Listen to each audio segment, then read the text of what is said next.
하나님 아버지의 말씀은 히브리서 5장 13절입니다. 같이 읽겠습니다. 시작.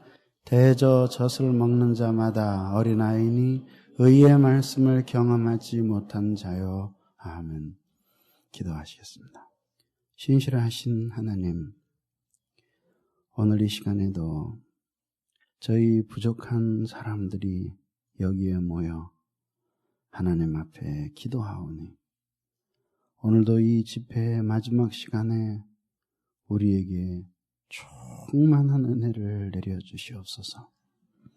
진리의 말씀으로 우리 모두 우리의 심령이 변화되도록 도와주시고 오랫동안 병든 상태에 머물러 있었던 우리의 옛 사람을 십자가에 못 박고 그리스도 예수로 말미암아 다시 새로워지는 영적 쇄신의 은혜를 저희에게 주시옵소서. 오늘 이 시간에도 주님께서 저희와 함께 해주시기를 간곡히 빌고 원하며 예수 그리스도의 이름으로 간절히 기도하옵나이다. 아멘. 병적인 유아 상태의 그리스도인이 신령한 그리스도인의 세계로 들어가기 위해서는 의의 말씀을 경험해야 하는데, 이 의라고 하는 것은 첫째는 그리스도 예수를 의미하는 것이고, 또 하나는 의로운 생활을 하게 하는 말씀.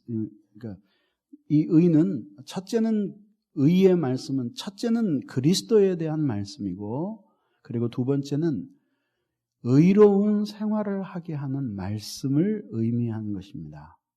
그래서 그리스도 예수에 대한 증언을 통해 그리스도 예수 자신을 경험함으로써 신령한 세계의 영역으로 들어가게 되고, 그리고 또 하나는 의로운 삶을 살아가게 하는 말씀의 능력을 경험함으로써 신령한 세계에 들어가게 된다, 이 말씀입니다. 그래서 지난 시간과 지지난 시간 2시간에 걸쳐서 첫 시간은 왜 그리스도가 우리의 의가 되시는지, 그리고 어떻게 그리스도에 대한 체험이 우리를 신령한 세계로 들어가게 하는지에 대해서 말씀을 드렸고, 그리고 어제는 그리스도 예수의 십자가 사건의 현재적인 경험이 우리의 신령한 삶의 유지를 위해서 어떻게 중요한지를 상세히 말씀을 드렸습니다. 그리고 오늘은 마지막 시간으로서 이제 이 의의 말씀이 우리로 하여금 의로운 삶을 살아가게 하는 말씀이므로 육적인 그리스도인들이 신령한 그리스도인의 세계로 들어가는 것은 바로 이러한 말씀, 즉 우리로 하여금 우리가 살 수 없었던 의로운 삶을 살게 하는 하나님의 말씀의 능력을 경험함으로 신령한 세계에 들어가게 된다는 사실을 오늘 말씀드림으로써 5장 13절에 대한 모든 설교를 마치려고 하는 것입니다. 성경이 많이 언급하고 있는 사람은 의로운 사람과 악한 사람입니다. 그렇죠? 성경은 여러 곳에서 의인과 악인을 대비해서 말하고 있습니다. 의인은 의로운 삶을 사는 사람이고 악한 사람은 불의한 삶을 사는 사람입니다. 그렇게 우리들이 정의할 수 있는데, 그러면 도대체 의로운 삶을 산다는 것이 무엇이냐? 의로운 삶을 산다는 것이 도대체 무엇이냐? 그리고 불의한 삶을 산다는 것은 또 무엇이냐? 우리들 속에 일반적으로 가지고 있는 생각은 어떤 것일까요? 아주 간단하죠. 의로운 사람, 그러면 우리가 그리는 그 사람은 법대로 사는 사람, 그리고 남에게 악한 일을 하지 않는 사람, 그리고 누가 뭐래도 대쪽 같은 정신으로 자기의 길을 걸어가는 사람, 그래서 많은 사람들에게 박해도 받고 그러는 올곧은 사람, 그런 사람이 의로운 사람이고, 불의한 사람은 그와는 정반대로 자기의 유익을 위해서 사람들의 행복을 짓밟거나 괴롭히고, 그리고 다른 사람들에게 고통을 주고, 그리고 잔인한 행동을 서슴지 않는 그런 사람을 가리켜서 우리들이 불의한 사람이다, 이렇게 생각하죠. 그죠? 근데 이 생각이 틀린 생각은 아닌데, 그러나 완전히 맞는다고 보기는 어렵다. 그래서 우리들이 의로운 사람, 의로운 생활에 대한 손질을 하고 나서야 이제 진짜 성경이 이야기하는 의로운 삶을 살게 하는 말씀의 능력을 경험하는 것이 무엇인가 하는 것을 알게 된다, 이런 말씀이죠. 우선 말이죠, 이 점에 있어서 예수님이 생각하시는 것과 당시 유대인들이 생각하는 것이 현격한 차이가 있었어요. 그래서 하여튼 예수님이 그 바리새인과 서기관을 비롯해서 당시 종교 지도자와 그리고 그들의 지도를 받아서 신앙생활하는 유대인들을 통렬하게 공박하신 내용 가운데 하나가 뭐냐면 의에 대한 그들의 잘못된 생각이었어요. 그래서 그걸 통렬하게 반박하고, 그리고 그들이 실상은 의로운 사람이라고 스스로 자부하고 있지만, 그러나 그것으로서는 구원을 얻을 수 없을 뿐만 아니라 사실은 그들이 본질적으로 볼 때는 전혀 의로운 인간이 아니라고 하는 것들, 오히려 썩은 시체를 넣어둔 무덤과 같은 그런 사람들이라고 하는 사실을 예수님께서 적나라하게 폭로하심으로 결국은 유대 종교 지도자들과의 충돌을 면하실 수가 없었고, 그것이 예수님에게 있어서는 핍박받으시는 가장 중요한 이유가 되었던 것입니다. 그러면 그것이 얼마나 중요하길래 그렇게 예수님께서는 그 생명을 걸고 그 의에 대한 바른 개념을 외치셨을까, 이거죠. 그러나 이것도 알고 보면 예수님에게 와서 새로 시작된 사건이 아니라 이미 그 구약에서 선지자들이 오랜 역사에 걸쳐서 그 시대의 박해를 받으면서 통렬히 맞서 싸웠던 것이 뭐냐 하면 의에 대한 생각의 차이 때문이었어요. 의에 대한 생각의 차이 때문에. 그만큼 이 의에 대한 생각은 그만큼 수많은 선지자들과 예수 그리스도께서 생명을 걸고라도 성경적인 그 의가 무엇인지를 밝히고 그렇지 않은 의를 공박하려고 자신을 바쳤던 개념이라 이거죠. 그럼 왜 그렇게 이 그 선지자들과 사도들 그리고 예수 그리스도 이어지는 하나님의 일꾼들이 그렇게 의에 대한 바른 개념을 박해까지 받아가면서 무엇이 참된 의고 무엇이 참된 의가 아닌 것을 그렇게 통렬하게 주장해서 고난의 길을 갔던 이유는 무엇이니? 왜 그렇게 해야 될 정도로 그렇게 거기에 몰두해야 됐던 이유가 무엇이냐? 그게 이제 왜 그러냐면요, 그 의에 대한 생각을 똑바로 해주어서 무엇이 의로운 생활이고 어떤 사람이 의인인지 의로운 사람인지를 분명히 해주는 것이 하나님의 나라의 확장과 아주 밀접한 관계가 있다. 아주 밀접한 관계가 있다. 즉 무슨 뜻이냐면 하나님의 나라라고 하는 것은 사람들이 주님께 항복하고 그분을 믿으면서 그러면서 하나님 자신의 통치가 그 사람들 속에 이루어질 때 그게 하나님의 나라가 된 거예요. 네? 그게 하나님의 나라가 된 거라고. 이 교회가 하나님의 나라가 아니에요. 교회가 하나님의 나라일 수 있죠. 그러나 이 교회 자체가 하나님의 나라가 아니에요. 만약에 여러분들이 신앙을 고백하고 교회 속에 들어왔음에도 불구하고 개개인이 하나님의 통치에 전혀 굴복하지 않고 하나님을 거스리며 살아가는 사람들의 무리라고 한다면 이 집단은 교회이지만은 하나님의 나라라기보다는 오히려 하나님의 나라가 도래하지 못하게 항거하는 집단이란 말이에요. 집단이란 말이에요. 그리고 그 하나님의 나라가 이루어질 때에 그 나라의 모습이 의로운 나라라. 의로운 나라. 그래서 구약에서 끊임없이 계속되는 그 용어가 의와 공평, 정의와 공법 이런 개념들이 계속해서 강조되는 거예요. 그리고 그 의의 개념을 가지고 하나님께서 그 시대의 사람들을 그 의의 자로 재서 심판을 하기도 하고 복을 내려주시기도 하는 거예요.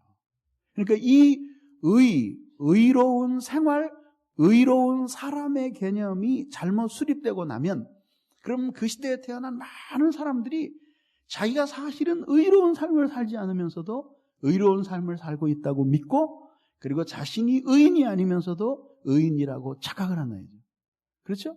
그리고 자신들 속에 하나님이 다스리시지 않고 계심에도 불구하고 자신들이 변함없는 하나님의 왕국 속에 서 있다고 하는 그릇된 자부심을 갖게 되어서 결국은 그들 속에 하나님의 통치가 이루어지지 못하게 되는 것이에요. 그러니까 이것은 아주 굉장히 중요한 주제였죠. 그렇기 때문에 그 의를 외치다가 그렇게 수많은 선지자들이 목숨을 잃은 거예요. 그러면 예수님 당시에 그 유대인들이 생각하던 그 의가 그 유대인들만이 아니라 신앙이 침체됐던 시대에 하나님의 자녀들이 흔히 생각하기 쉬운 그 의가 무엇인가? 이걸 왜 살펴보냐 하면 이런 사람들이 생각하던 그 의의 개념을 오늘날 신령하지 못한 육적인 그리스도인들이 그대로 답습하고 있기 때문이라 이죠. 네? 그것과 예수님이 생각하시는 성경적인 성경적으로 의로운 생활을 서로 이렇게 비교해 봄으로써 육신적인 상태에 머물러 있는 그리스도인들이 의로운 생활이라고 생각하는 것들을 허물어 버려서 그래서 성경적으로 진실로 의로운 생활이라고 하는 것이 무엇인지를 찾아가게 하기 위해서 오늘 이 설교를 하는 것입니다. 그러면 먼저 유대인들이 생각하던 그 의는 어떤 것이었는가? 그건 이것입니다. 한마디로 얘기해서 그들이 하나님이 주신 그 율법을 준수하는 율법 준수의 삶이 의로운 삶이라고 생각한 거죠. 근데 그것은 완전히 잘못된 생각이라고 말할 수는 없어요. 하나님께서 시대마다 그 사람을 의롭다라고 제실 때 그것이 다는 아니지만 빼놓을 수 없었던 개념 중에 하나가 뭐냐 하면 그가 하나님의 율법대로 사는 사람인가. 그것이 전부 다는 아니지만 중요한 척도가 되었기 때문에 유대인들이 율법을 준수하는 것을 통해서 그것을 가지고 의로운 사람과 불의한 사람을 재려고 했던 것은 전적으로 비난할 일만은 아니라 이거죠. 그러나 이제 문제는 뭐냐면 성경이 한 사람을 의로운 사람이라고 할 때 율법 준수 여부 하나만을 가지고 의로운 사람이라고 생각하느냐, 그건 아니다 이거죠. 그 점에서 그들이 틀렸고, 그러니까 왜 그런지는 조금 더 설명을 드리겠어요. 그리고 두 번째로 설령 그것이 진짜 의로운 삶이라고 한다고 할지라도 그들은 그렇게 율법을 준수하는 의로운 삶을 통해서 구원을 얻을 수 있다고 생각을 한 거예요. 그것이 잘못된 것이죠. 그렇게 되니까 무슨 문제가 나오냐 하면 원래 의인 우리 주 예수 그리스도, 그리스도 예수가 어떻게 우리의 의가 되는지는 지지난 시간에 상세하게 설명을 드렸죠. 우리의 구원을 위한 본래적인 의인 그리스도 예수가 필요하지가 않게 된 거죠. 그러나 이제 이들이 이렇게 생각하는 것은 전적으로 잘못된 생각이었습니다. 왜 그러냐 하면 첫째는 성경이 의를 그렇게 율법을 지키는 것 하나만을 그 준수하는 여부 하나만을 가지고 의로운 삶을 이야기하지 않고 있기 때문에 그들이 틀렸고, 또 하나는 뭐냐 하면 율법을 준수하는 것을 의로운 생활이라고 한다고 할지라도 그들 자신도 그 율법을 모두 지킬 수 없다는 사실을 알았어요. 그런데도 그 율법을 지키는 생활이 그리스도를 대체할 정도로 의로운 것이라고, 그리스도를 대체할 정도의 의가 된다라고 생각했기 때문에 그들이 잘못된 것이고, 마지막 세 번째로는 한 가지 사실을 잊고 있었어요. 그 사실은 뭐냐 하면, 하나님께서 그들에게 언약을 맺으셨는데 그들이 불순종해서 언약을 깨트렸으면 깨트린 사람이 언약을 다시 세워서 하나님과의 관계를 복원할 수는 없었어요. 그건 불가능한 거죠. 그러니까 그 시대의 계약이라는 거, 언약이라는 것 그 자체가 그런 거예요. 그러니까 A와 B 두 당사자가 있어서 언약을 맺어요. 그 시대에 이제 이 언약을 맺는 그 풍습이 있었는데, 이제 이렇게 언약을 맺어요. 둘이 이렇게 언약을 맺는데, 그 언약은 이제 삶과 죽음을 건 언약이에요. 삶과 죽음을 건 언약이에요. 그래서 그 언약을 맺고, 그런데 어느 한쪽이 그것을 파기했을 경우에는 파기한 쪽에서는 어떤 식으로도 그 언약을 다시 수립할 수가 없어요. 그리고 언약을 파기한 사람에게는 언약을 파기한 책임만 존재할 뿐이지 복원할 수 있는 권리는 없다 이거죠. 그러니까 이것을 복원하기 위해서는 주도권을 누가 줘야 하냐면 피해의 당사자가 이 언약 회복의 주도권을 줘야 된다. 그러니까 다가가서 네가 이 언약을 깨트렸지만 그러나 내가 다시 이 언약을 세우겠다. 이제 이렇게 됨으로써 언약이 수립되는 거거든요. 그런데 이제 이렇게 자기들이 불순종함으로써 죄로 인하여 하나님과의 언약을 깨트렸음에도 불구하고 자신들이 이미 깨트린 그 언약 속에서 주어진 율법 중 그것도 다가 아니라 일부를 지킴으로써 그 깨트린 언약을 재수립해서 하나님에게 자신을 축복해야 할 의무를 부과할 수 있다고 생각한 그 자체가 하나님을 한없이 얕잡아 보는 신성 모독적인 발상이었다. 그런 점에서 이들의 이 생활은 아주 잘못된 것이었어요. 그러나 우리들이 여기서 잊지 말아야 될 것은 그들이 얼마나 율법을 준수하려고 애를 썼는가에 대해서 생각을 해야 돼요. 왜? 그들은 그것을 구원의 조건이라고 생각했기 때문에 어떤 의미에서는 생명 걸고 지키려고 애를 썼다 이거죠. 그리고 그 율법을 지키기 위해서 율법을 구체적으로 지키는 규칙들을 만들고 그 규칙을 다시 세목으로 만들어서 그래서 그것을 준수하는 것을 삶의 아주 굉장히 엄중한 의무라고 생각을 했다 이거죠. 그러니까 그들의 삶은 항상 진지하고 심각했겠죠. 그렇지만 그것이 하나님에게는 매우 불쾌한 것이었다 이거죠. 그러니까 그들에 있어서 결정적으로 그들의 의에 대한 생각이 하나님께 고통스러운 생각이 되었던 이유는 뭐냐 하면은 자기들이 언약을 파기했을 때 이미 그 관계가 그 약속의 관계를 그들이 불순종으로 파기했을 때 그들 자신이 그것을 재수립하고 복원할 능력이 없음에도 불구하고 그런 식으로 땜질을 하면 다시 자신들의 잘못에도 불구하고 옛 관계로 하나님은 돌아가셔야 된다라고 하는 생각을 가지고 있는 것이 하나님에겐 큰 고통이었다 이거죠.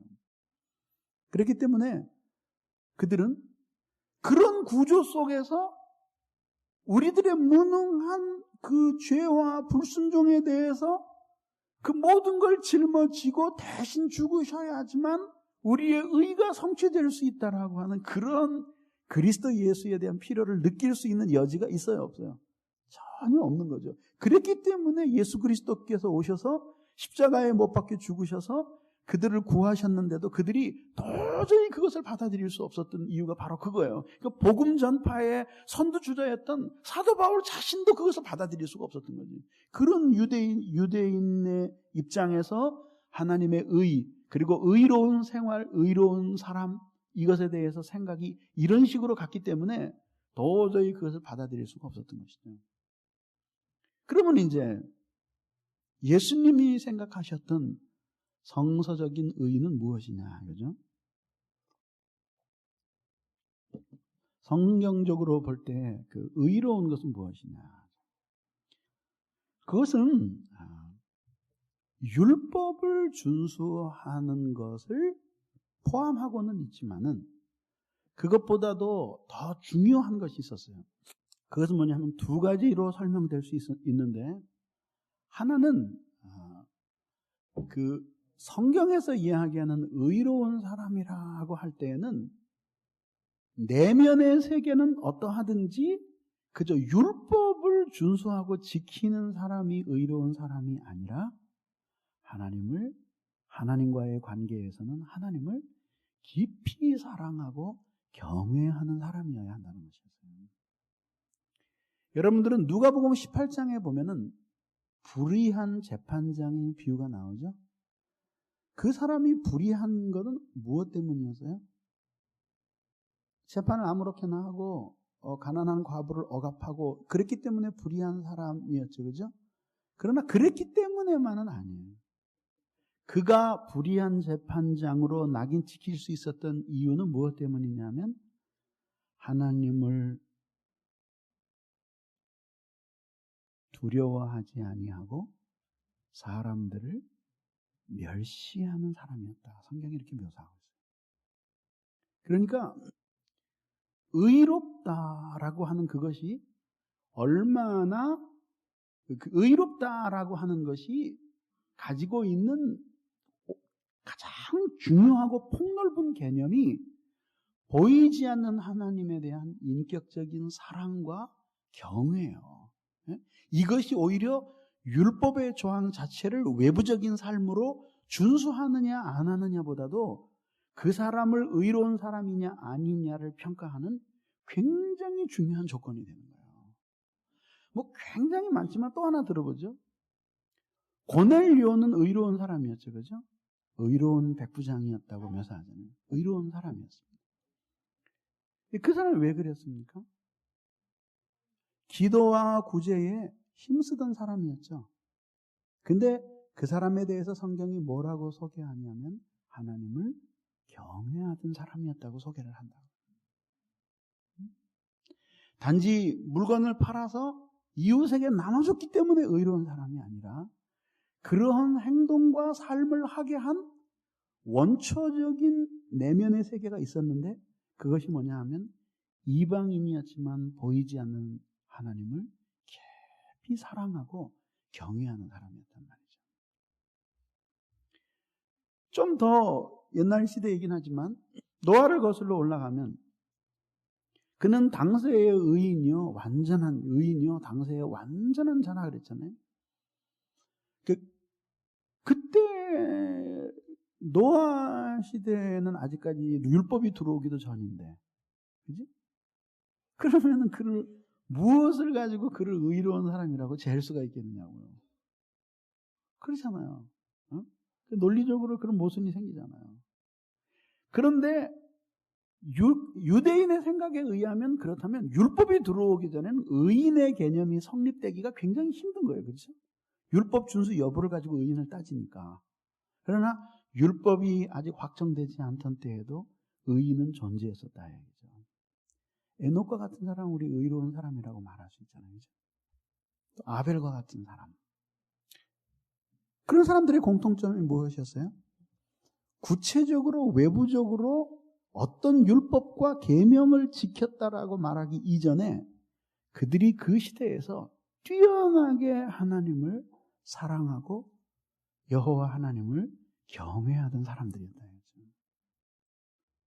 그것이 의인이 되는 중요한 자격이었고 의로운 사람의 가장 중요한 자격 요건이었어요. 그러니까 성경적으로 볼 때 특히 시편 같은 데서 악인과 의인의 날카로운 대조를 이루고 있잖아요. 그때 거기서도 의인과 악인의 개념이 한쪽은 의만 행하는 사람이고 한쪽은 악한 짓만 하는 사람이라는 그런 의미가 아니에요. 그 의미가 아니라 이 의인은 성경에서 이야기하는 그 의인이 가지고 있는 특징을 악인은 가지고 있지 않아요. 그런데 그것이 뭐냐 하면은 하나님을 깊이 사랑하고 경외하는 사람이다. 그 의인이에요. 그러니까 그 사람이 비록 살아가는 삶의 와중에서 여러 가지 연약함과 죄성으로 인해서 순간적으로 범죄하고 죄를 범했다고 하더라도 그가 하나님을 다시 깊이 경외하고 주님 앞에 용서를 받으면 그 사람이 다시 하나님 앞에 의로운 사람이라고 인정을 받을 수 있는 그런 길들이 열려 있었던 거예요. 네? 그런 열려 있었던 거죠. 그러니까는 자세히 구약을 들여다보면은 구약 속에 껍데기가 구약일 뿐이지 그 속에는 부인할 수 없는 그 복음의 교리가 큰 광맥이 되어서 흘러서 신약의 바다와 만난다고. 그걸 기억해야 돼요. 그래서 그 그리스도 예수에 대한 체험이 구약 속에서 이런 복음을 보게 만들어준다라고 하는 것은 이미 지지난 시간에 입증을 했죠. 그렇게 되는 거죠. 유대인들은 이런 생각을 하지 않은 거예요. 그러니까 그들이 하나님은 경외할 필요가 없고 율법만 지키면 된다. 그랬던 건 아니지만 성경이 이야기하는 것이 율법의 어떤 계명을 준수하는 것, 그것이 아니라 근본적으로 그 마음속에 하나님에 대한 온전한 의뢰, 그분과 연합된 사랑의 삶, 사랑의 마음, 그리고 그분께 온전히 매달려 있는 이 거룩한 친교, 그래서 그분께로부터 지속적인 영향을 받는 내면의 세계를 가질 것, 이것이 의인의 가장 중요한 첫 번째 조건이었다 이거죠. 이 조건이 있을 때 그 다음에 율법을 준수하는 것이 의미가 있다는 사실을 이미 예수님께서 드러내 보여주신 거예요. 이게 뭐냐면 온 선지자와 율법과 선지자의 강령이니라 그렇게 결론을 내리신 말씀이 뭐예요? 율법사가 어느 계명이 제일 큽니까? 그리고 물어본 거죠. 근데 사실 그 질문 자체도 말이 안 되죠. 어느 계명이 제일 큽니까? 그런데 예수님께서 그 수준에 맞게 말씀해 주시는 거죠. 예, 너희 마음과 뜻과 성품과 내 목숨을 다해 주 너희 하나님을 사랑하라. 근데 구약에 사실 그것이 율법으로 나오느냐? 그런 건 율법이라고 안 불러요. 예? 그건 율법이라고 안 부른다고. 여러분, 대한민국 국민이면 뭘 해야 돼요? 아니, 청소를 해야 된다는 게 아니고, 눈을 치워야 된다는 게 아니고, 나라를 사랑해야지. 나라를 사랑해야지. 나라를 사랑하지 않는 자는 구류에 처한다. 어느 법에 나와요? 그런 건 법조문으로 매길 수가 없다고. 그 어떻게 법조문으로 매기겠어요? 그렇지 않아요? 근데 신명기에도 모세가 너희 마음과 뜻과 성품을 다하여 주 너희 하나님을 사랑하라 말했지만은 그것은 율법 속에 하나 들어있는 어깨를 겨루고 율법 속에 제사를 이렇게 지내고 뭐 어떻게 민법이라든지 제사법이라든지 이런 것들 쭉 나오잖아요.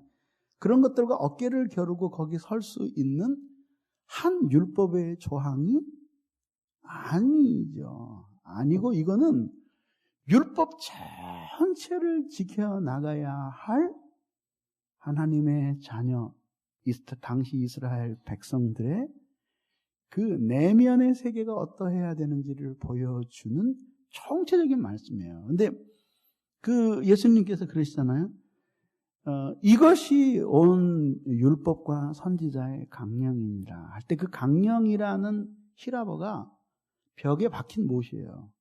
못이 이렇게 딱 박혔으니까 거기에다가 이제 옷을 걸잖아요. 이렇게. 이게 율법도 걸고 선지자는 선지서예요. 그러니까 그때로 말하자면 거의 성경 전체를 가리키는 거죠. 그래서 성경이 이렇게 거는 거죠. 그러니까 율법과 선지서의 수많은 교훈들이 있는데 그 교훈이 하나의 주된 가르침에 걸려 있어야 된다는 거예요. 그것이 뭐냐 하면 마음과 뜻과 성품과 내 목숨을 다해 주 너희 하나님을 사랑하라는 그 계명에 걸려야 된다는 거예요. 걸린다라고 하는 것은 또 무엇이냐 하면은 율법과 선지자에서 많은 것들을 하라고 혹은 하지 말라고 명령을 하는데 그거 하나하나를 지키는 율법의 준수의 동기 자체가 하나님을 마음과 뜻과 성품을 다해서 사랑하는 것이 그것을 지키는 동기가 되지 않으면 의미가 없다. 그런 뜻이라 얘기해요. 무슨 말씀인지 알죠? 그러니까 그것이 하나님의 나라의 법과 세상의 법의 차이점이에요. 무슨 말씀인지 알죠? 그러니까 어때요? 나라는 세금만 내면 차압하는 법이 없어요. 세금만 내면. 나 같은 사람에게 이런 조국을 주시고 이렇게 못난 사람 대한민국에서 이렇게 살게 해주셔서 너무나 감사한데 그저 이 적은 것 드리니 받아주시옵소서. 그렇게 내건 어이씨 왜 너무 세금이 이렇게 많아. 얘 먹고 살아라. 그리고 집어던지고 세금을 내든 신용카드로 내든 현찰로 내든 그런 거 가지고 나라는 얘기 안 해요. 투덜대면서라도 내기만 하면 되나요? 내면서 막 그냥 막 분노가 치밀어 가지고 말이에요. 세상에 칼만 안 든 날도둑 놈들만. 내가 닭이라 하면 털을 뽑는 게 아니라 가죽까지 베끼는구나. 그러면서 내가 요것밖에 못 벌었는데 다 뺏어가네. 그리고 나쁜 놈들 말이에요. 다시 내가 진짜 나 이민 가고 말 거야. 그러고라도 세무서에 돈 집어던지고 와도 일단 내기만 하면 차업은 안 한다. 그렇죠? 그런 식으로 율법을 대한 사람들이 유대인이었어요. 좀 과장해서 말하자면. 그러니까 의로운 생활, 의로운 삶에 대한 견해가 엄청나게 예수님과 달랐던 거죠. 그러니까 예수님은 의로운 사람, 의로운 생활의 개념을 그런 식으로 아까 전자에서 말씀드린 것 같은 개념으로 그대로 계승하신 거예요. 그리고 그런 가르침들이 예수님의 사역에서 쫙 꼽힌 거예요. 그러니까 구약에 원래 들어있는 의로운 삶, 의에 대한 생각이 잘못되어 있으니까 그것을 계승한 예수 그리스도의 가르침이 그들에게 있어서 막 적대감을 불러일으킨 거예요. 적대감을 불러일으킨 거예요. 근데 말이죠. 오늘날 우리들이 유대인처럼 얼마나 행동하고 있는지 한번 보세요. 그렇죠? 한번 보세요. 여러분에게 있는 자랑은 뭡니까? 교회를 몇 년을 다녔다. 그저 늘 교회만 섬기면서 살았다. 그래서 어쨌다는 거예요. 그랬다. 누구는 또 제가 있던 교회에서 성가대 대원들을 모아놓고 말이죠. 어떤 그 아줌마가 막 야단을 치더라고. 젊은 애들이 이제 자꾸 성가대 빠지고 그러니까. 나는 성가대에 5년을 했는데 한 번도 안 빠졌다. 그걸 기억하고 있는 것도 참 신기한 거죠. 그러니까 그런 거죠. 내면에 하나님을 향한 진실한 사랑이 없을수록 내세울 건 그런 것밖에 없기 때문에, 그죠? 그게 그렇게 입력이 되고 기억이 나는 거예요. 5년을 다녔는데 한 번도 안 빠졌다. 그 사람은 이제 매년 세는 모양이에요. 그죠? 1년, 아이고, 안 빠졌다. 2년, 안 빠졌다. 3년, 안 빠졌다. 그러면서 세는 모양이에요. 그죠? 근데, 그러한 의에 대한 생각이 그렇게 엄청나게 차이가 나니까, 의로운 삶에 대한 생각이 엄청나게 차이가 나는 거예요. 저는 말이죠. 진짜 설교자와 목회자의 양심을 걸고 누구도 따라갈 수 없을 정도로 반듯한 신앙생활을 하는데 사실은 거의 죽어 있다고 말할 수밖에 없는 사람들을 많이 만났어요. 여러분들이 고개를 끄덕거리시는데 그거 깨닫는 거 그 굉장히 큰 진전이에요. 네? 여러분은 주위에서 못 보셨어요? 주위를 빠지는 법이 없어요. 그리고 11조 거르는 법이 없고 그리고 진짜 교회밖에 몰라요. 심지어는 싸워도 교회에서 싸우니까. 네? 싸움도 교회. 화를 내도 교회에서 내고 들이받아도 교회에서 받으니까 진짜 교회가 그 사람의 삶의 전부예요. 수다를 떨어도 교회에서 떨고 말이죠. 근데 생명이 없어.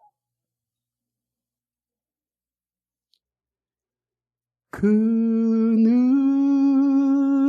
은혜를 주신 내 예수시니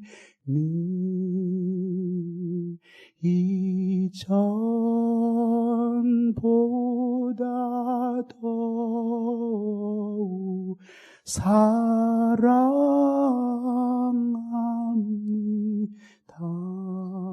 고백이 없는 거예요.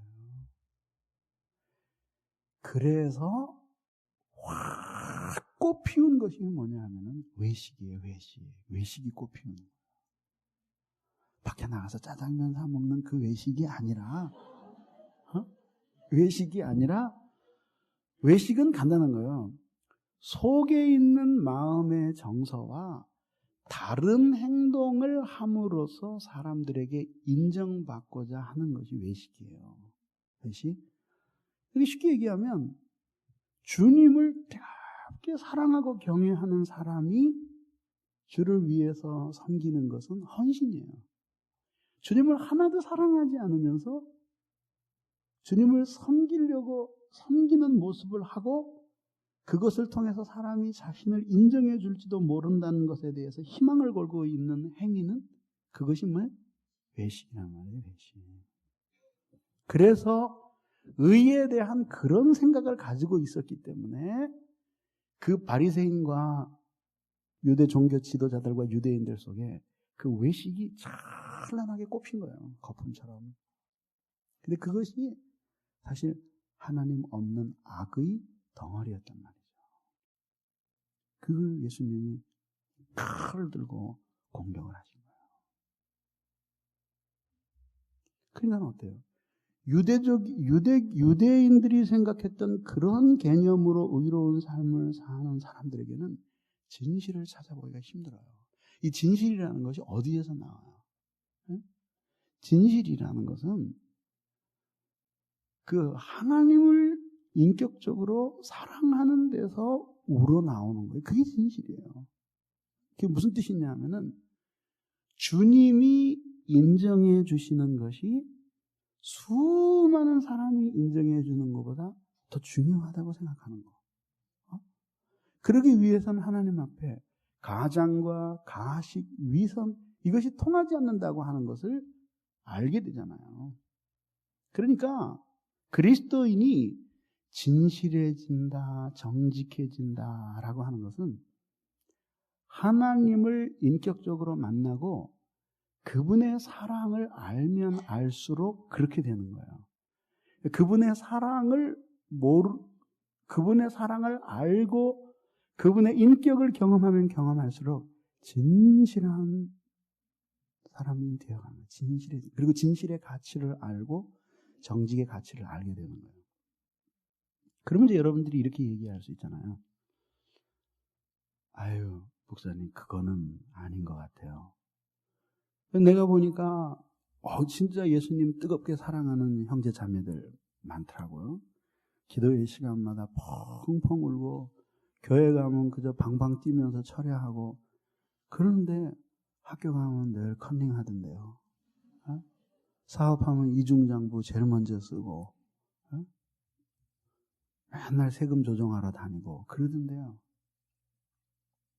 그리고 오히려 진짜 목사님 말 따나 죽은 신자의 표시가 역력합니다.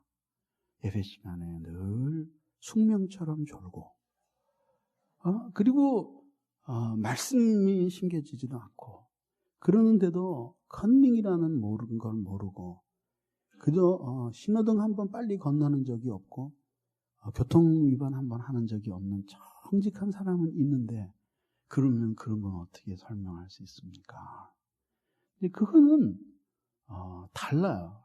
어떻게 다르냐면은 후자의 사람들에게 이제 그럴 수 있거든요. 영적으로 거의 죽은 것 같은데도 도덕적으로 탁월한 삶을 사는 사람들이 있을 수 있어요. 그건 하나님을 향한 사랑의 동기가 그렇게 시킨 것이 아니라 말하자면은 자기 자신의 습관이나 자기 자신이 가지고 있는 하나님께 영향받지 않은 가치관이 그를 그렇게 시킨 거예요. 그걸 기억을 해야 된다.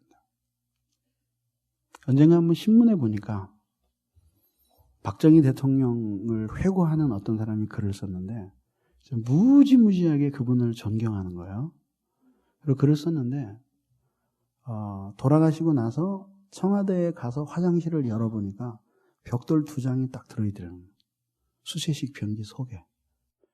이발사가 청와대에서 이발을 해주는데 깜짝 놀랐다는 우통을 벗고 의자에 딱 앉았는데 완전히 총알 맞은 런닝거가 구멍이 하도 많이 뚫어져서 그리고 혁대를 도대체 언제부터 차고 다녔는지 연필이 구멍이 늘어나가지고 연필이 들락날락 할 정도가 됐더라고요. 근데 나는 그렇게 생각을 하는 거예요. 그러면 그 후에 뚫어진 런닝 입지 않는 대통령 그리고 혁대 늘 새거 끼는 대통령 변기에 돌멩이 안 집어넣고 물 팍팍 쓰는 대통령은 나라를 전혀 안 사랑하는 대통령이고 그 사람만 나라를 사랑하는 사람이었냐? 나 그렇게 생각 안 한다. 그건 뭐냐면 박 대통령은 그런 속에서 어려서부터 자라왔어요. 그렇기 때문에 체질적으로 그래서 그 당시 사람들이 대통령이 술 한잔 하자고 오라 그러면 제일 싫어했대요. 청와대에서 늘 주는 게 막걸리. 어려서부터라면 좀 미안하지만 하여튼 옛날부터 먹고 자란 거니까 고급 양주라든지 뭐 그런 것들을 즐기면서 거기에 이렇게 젖어본 적이 없으니까 늘 그거 갖다가 내놓고 그러는 거죠. 그러니까 나라 사람과 상관없이 그 사람이 대통령이 안 됐어도 재벌이 됐어도 그렇게 살았을 사람이다. 실제로 우리 교회 어느 집사님이 말씀하시더라고요. 외국에 캐나다인가 어디 갔는데 이름만 대면 다 아는 어느 그룹의 회장이에요. 근데 화장실에 들어가더니 안 나오더라는 거죠. 왜 안 나오나? 거기서 팬티 빨고 있더라고요. 그러고 나서 그거 갖고 와가지고 하는 말이 이거 어디다 좀 널어야 될 텐데. 그건 뭘 그런 걸 하세요? 그랬더니 이 사람은 여기서 이거 세탁하면 한국에 가면 한 벌 사. 돈이 없어서 그러는 게 아니에요. 지금 뭐 끓어오르는 눈물겨운 애국이 그거 시킨 거 아니에요. 응? 애국심이 그것이 외화를 낭비하지 말아야지. 얼굴 팔리더라도 그래도 화장실에서 이걸 빠는 게 낫지. 그래서 자기 팬티를 빨고 있는 게 아니라 그냥 어려서부터 그런 가풍 속에서 자라온 거예요. 그러니까 그렇게밖에 못 사는 거예요. 그렇게밖에 안 사는 거죠. 이제 여러분 영리하시니까 이제 더 이상 설명을 안 해도 알겠죠, 그죠? 그래서 그런 모든 질문들은 이유 없이 다 기각이 되는 거예요. 의롭다는 개념이 이제 하나님과 연관된 것 이외에 또 하나가 이제 마지막으로 등장하는데 그것이 뭐냐 하면은 이제 이웃과의 관계예요. 그래서 하나님과 그런 관계 속에서 그러한 경외하는 마음을 품고 그리고 그 이웃에게 약속을 지키고 신실하게 대하며 그들에게 인정과 자비를 베푸는 거예요. 그리고 인정과 자비를 베풀고 약속을 지키는 그 기준은 뭐죠? 그 기준은 뭐죠? 그 방향은 뭐죠? 율법이죠, 율법. 율법을 따라서 그 일을 행하는 거예요. 어떻게 인정을 베풀고 어떻게 이웃을 섬기고 어떻게 이웃에 대한 의무를 다하며 살아야 될 것인가를 그 율법을 통해서 배우는 거예요. 그리고 그 율법의 기준에 맞춰서 살려고 애를 쓰는 거예요. 그러니까 율법의 기준에 맞춰서 살려고 애를 쓴다는 면에서는 아까 그 사람들하고 비슷하지만, 그러나 근본적으로 막바로 율법을 준수해야 된다는 의무로 들어온 게 아니라, 그렇지, 의로운 사람이 되는 더 중요한 자격인 하나님을 경외하고 사랑하는 그 토대 위에서만 이것이 의미 있다는 사실을 아는 사람들이다. 그래서 이스라엘 사람들이 그냥 고민을 하는 거야. 어쩌다가 하나님의 사랑에 감격하고 난 다음에 그러는 거죠. 이제 내가 하나님께 뭘 드릴까? 내가 천천의 수양과 번제를 주님께 드릴까? 아니야, 그것까지 좀 모자라. 우리 자식을 그냥 신학교 보내버려. 그런 생각을 하는 거예요. 가고 싶으면 지나가지. 왜 아들을 보내? 그런 생각을 쫙 하는 거예요. 그게 바로 미가서 6장이에요. 내가 무엇을 가지고 여호와 앞에 나가며 높으신 하나님께 경배할까? 내가 천천의 수양과 경배를 주께 드릴까? 내 몸의 열매로서 주께 바칠까? 이게 끓어오르는 애달픈 그 질문이 아니라 선지자가 비꼬는 거예요. 너희들이 이렇게 말하지, 내가 높으신 하나님께 뭘 가져갈까? 그리고 천천의 수양을 드릴까? 번제를 드릴까? 내 몸으로 난 열매, 즉 자식을 하나님께 바칠까? 그러는데 다 집어치워라 해. 다 집어치워. 필요 없다 해. 그러면서 하나님이 요구하시는 바가 너희가 드리고 싶어 하는 바와 다르다. 그리고 이야기하는 것이 뭔지 아세요? 사람아, 주께서 선한 것을 보이셨나니 여호와께서 내게 원하시는 것은 공의를 행하고 인자를 사랑하며 겸손히 내 하나님과 함께 행하는 것이라. 그게 아니다 이거예요. 그러면 이제 공의를 행하고 인자를 사랑하고 하나님과 동행하는 이것은 외면적으로 무슨 제물을 드리고 어떤 율법을 지키고 그리고 이웃에게 어떤 의무를 다하고 하는 외형적인 의무의 행위보다는 공의를 행하는 삶이라고 하는 것은 이건 우발적으로 한번 공의로운 일을 행하는 것이 아니라 그 사람의 인품과 내면의 세계 자체가 구분 일을 도저히 행할 수가 없고 볼 수 없어서 삶 자체가 공의를 행하는 것이 자신의 본분인 것처럼 살아가는 그런 자연스러운 삶 속에서의 그 공의를 얘기하는 거예요. 인자를 사랑한다라고 하는 것은 너무 당연하잖아요. 어느 순간에 과거에 잘못한 것을 보상하듯이 수재의원금 팍팍 내는 그거를 의미하는 것이 아니라 인자를 사랑하는 거예요. 자기가 인자를 베풀 때 그 헤세드인데 그 아가페의 사랑을 동족들에게 베풀었을 때 기쁨을 느끼고 그렇게 베풀어지는 현장을 볼 때 기쁜 거예요. 근데 그것을 무시하고 무자비하게 행하는 광경을 보면 막 괴롭고 막 죽을 것 같은 거예요. 그 왜 우리같이 이렇게 마음이 황폐한 사람들은 안 그렇지만 특별히 여성들 같은 경우는 이제 텔레비나 영화 같은 거 이렇게 보면은 엽기적인 장면이 나오잖아요. 막 톱을 갖고 와서 막 다리를 자르는 장면이라든지 도끼로 막 골을 뽀개는 장면이라든지 뭐 이런 거 있잖아요. 그러면 어때요? 여성들은 말이죠. 그냥 으아 그리고 으아 그리고 가리잖아요. 그리고 손가락 사이를 본단 말이에요. 으아 그럼 막 몸소리 쳐지죠. 그거 왜 그런 거예요? 거기서 실제로 죽이는 거 아니에요. 가짜거든. 그 본인도 알아. 근데도 으악 하고 막 토할 것 같이 괴로운 이유는 뭐예요?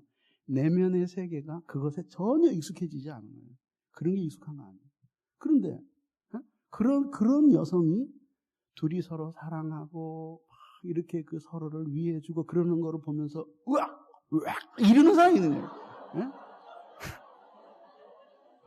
그게 하나 없다고. 그 뭐야? 자기의 내면의 세계 속과 그게 어울리니까. 어울리니까. 그 사랑이 너무 진술해서 구토나는 경우 있어요? 이러면 없잖아요. 그런 의미에서 인자를 사랑하는 거예요. 인자를 사랑하는 거예요. 근데 이제 그 깊은 뜻을 여러분 이해할 수 있겠죠, 그죠? 그리고 하나님과 동행한다. 하나님이 함께한다. 구약 성경에서 하나님이 함께한다라고 하는 것은 그냥 끝이에요. 끝. 그 사람이 하나님께 온전히 인정받았다라고 하는 그런 의미예요. 그러니까 하나님이 인간에게 해줄 수 있는 최고의 축복이 뭐냐면 하나님 자신이 그와 히브리 말로 히트할라크 동행해 주시는 거예요. 그러니까 그렇게 공의를 행하고 인자를 사랑하고 하나님과 함께 동행하는 이 모든 것들은 내면에서 진실되게 하나님을 향한 경애와 사랑, 그 마음을 품고 살아가는 그 변화된 내면의 세계 없이는 얘기할 수 없는 거라고. 이것이 성경적인 의라 이거죠. 거기에서 우러나와서 이웃을 향해서 의를 베푸니까 하나님 사랑이냐 이웃 사랑이냐 하나님만 믿으면 최고냐 이웃은 돌아도 보지 않느냐 믿음 생활만 열심히 하고 윤리적인 삶은 개판이다. 그러니까 이번에는 믿음은 좀 쉬라 그러고 윤리만 재건하자. 이런 식의 논리가 성경적인 의로운 삶의 개념에서 보면 모두 말도 안 되는 이야기들이에요. 무슨 말씀인지 이해가죠? 그거예요. 그러면 이제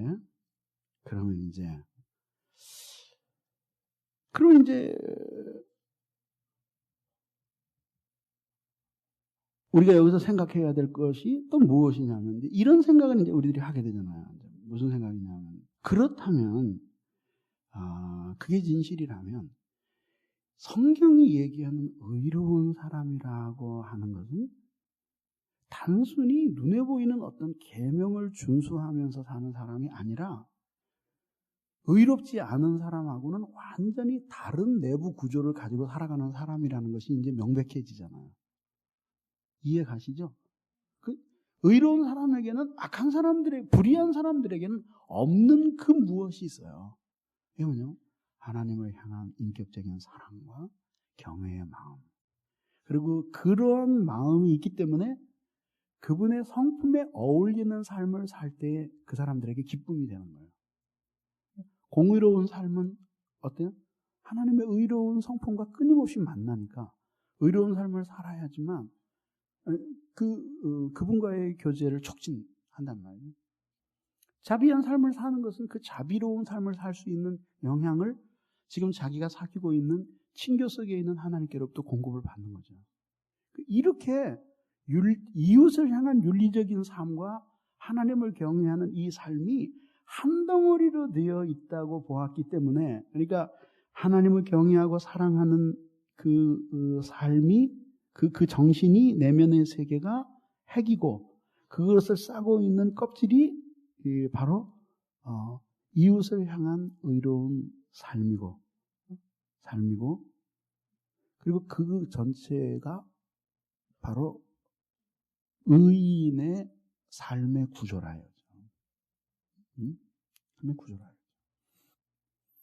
그러니까 구약에서는 그런 표현을 많이 안 쓰지만 내주하시는 우리 안에 오셔서 성령이 함께 하시는 변화된 영혼의 관점, 그 성령이 오셔서 우리와 함께 하신다라고 하는 이러한 교리의 관점에서 보면은 구약에서는 신령하지 않은 사람이 의로운 사람인 경우는 없다라고 이렇게 봐야 된다. 무슨 말씀인지 이해가죠?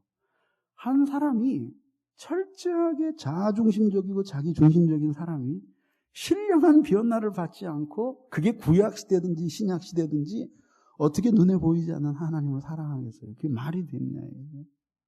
말이 되느냐. 그래서 회개가 결국 뭐냐 하면은 회개가 뭐냐 하면은 사랑의 대상이 바뀌는 거예요. 그게 회개라고요. 회개.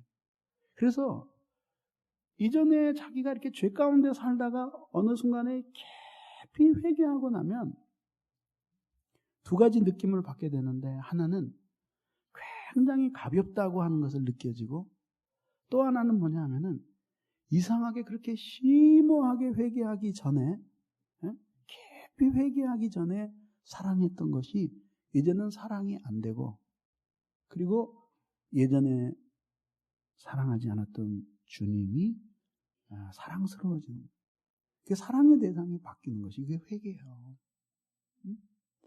그 회개만큼 회개를 통해서 영혼이 변하는 것만큼 심령이 변하는 것만큼 신령한 변화가 어디 있어요? 그러면 그 신령한 세계 속에서 사는 사람들의 지울 수 없는 결정적인 특징이 뭐라 그랬어요? 하나님에 대한 인격적인 사랑이에요. 그 속에서 성장해 나가는 거예요. 그 속에서. 그러면 이제 우리가 가장 중요한 문제를 다룰 시간이 온 것 같아요. 그럼 뭐냐? 그러면 이제 다시 처음 논리로 돌아가면 의의 말씀을 경험함으로써 신령한 사람이 된다고 말했는데 지금 저는 여태까지 여러 시간에 걸쳐서 의로운 사람이 성경적으로 의로운 사람이 어떤 사람이냐를 설명했습니다. 그죠? 그것이 바로 여기서 얘기하는 신령한 사람이에요. 그런데 그런 신령한 사람이 되려면은 그런 의로운 삶을 살게 하는 말씀을 경험해야 된다 그러는데 이게 좀 논리가 좀 이상한 느낌을 받는다 이거죠. 근데 이상할 거 하나도 없다 이거죠. 이제부터 설명을 들으면 명쾌하게 이해가 돼요. 이제 이런 이야기예요. 하나님의 말씀에 대한 경험은 그 사람이 신령한 그리스도인인지 육에 속한 그리스도인인지를 가늠하게 하는 중요한 시금석이 되는 거예요. 나는 여러분들에게 아주 간단한 자기 측정의 방법을 제시하고 싶어요. 여러분들이 시편 119편 같은 거 하나님 말씀의 영광의 장이죠. 길게 계속되는 그 176절이나 계속되는 그 다윗의 시로 이해되고 있는 그 119편 말이죠. 그런 시 속에는 시인이 개인적으로 하나님의 말씀을 통해서 경험한 커다란 인격적인 경험들을 수없이 거기에 간증하고 있어요. 그리고 심지어는 자기가 너무나 영적으로 침체되어서 진토에 떨어진 것 같은 상태가 되었을 때 그 말씀이 자신의 영혼을 살린 것, 고난 속에서 하나님의 말씀을 붙든 자에게 주시는 위로, 그리고 고난을 통해서 말씀을 더 사랑하게 되어서 고난받기 전엔 그릇 행하였지만 고난받은 후에는 주의 말씀을, 주의 율례를 지키게 되었다라고 하는 그런 개인적인 간증, 그러면서 하나님의 말씀은 내 길의 빛이요 내 발의 등인입니다 하는 이런 주옥 같은 고백이 많이 나오는데 그걸 읽으면서 깊이 아멘, 맞아, 어쩜 이렇게 나하고 똑같은 걸 경험했을까? 그러면 여러분들은 신령한 그리스도인일 가능성이 많아요. 그러나 육에 속한 그리스도인들은 그런 것에 대해서 어렴풋이 알고 있을지는 모르지만은 항상 그러한 시를 읽을 때 뻥이 많구나 그런 생각합니다. 뻥이 많구나 그런 생각. 그러니까 시편 119편에서 시인이 하나님의 말씀을 열심히 피하라고 있구나. 그런 생각 이상을 갖기가 힘들다. 그리고 또 뭔가 한 구절, 두 구절이 자기 상황하고 너무 비슷해서 찡 하고 와닿는다고 하더라도 그것은 별로 그렇게 의미 있는 것이 아니라.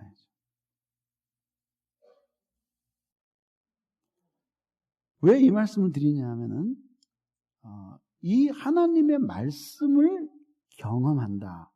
그래서 불의한 사람이 의로운 삶을 살아가게 하는 놀라운 능력을 경험한다라고 하는 것 자체도 손에서 손으로 전수해서 쥐어줄 수 있는 그런 부분이 아니라 해야죠. 이 경험의 영역에 다분히 속하는 문제라 해야죠. 물론 그렇다고 해서 전혀 설명을 할 수 없다는 것은 아니에요. 설명할 수 있죠.